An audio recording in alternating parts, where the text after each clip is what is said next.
Njengoba umkhuhlane we-COVID-19 usekhona, iSAPPI Southern Africa isebentisana nohulumende ekulwisaneni nekubhebhetseka kweligciwane le-COVID-19. iSAPPI isekele ngemalitha isanitizer latinkulungwane letilishumi, tifonyo letitinkulungwane letingemashumi lamabili nemabhokisi emaphepha aka-Type-Pack latinkulungwane letilishumi latawutfolwa sikolo ngasinye. We were handing over resources to 300 schools in our neighborhood communities in eMpumalanga in conjunction with government so that quality education can resume while the prevention of the spread of COVID-19 in schools is curbed. Litiko letemfundvo lesisekelo litamukele letipho.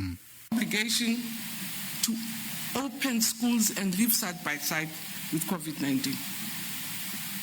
But for us to successfully do that, we know also as a sector that we had to strengthen our non-pharmaceutical as the advice of health. Kuleliviki kuhlangana umnyaka sukela kwaqala kusetshenziswa kwelitfonsi lekuqala njengoba kudzimati kube nyalo kusebenta ematfonsi latigidzi letingemashumi lamathatfu nakubili.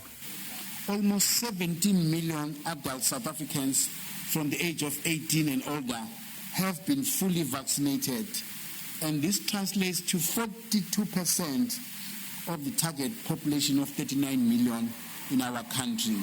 Sekela mengameli David Mabuza uthi kusebentisana kwahulumende nemkhakha lotimele kubalulekile ekulwisaneni nekubhebhetseka kweligciwane le-COVID-19.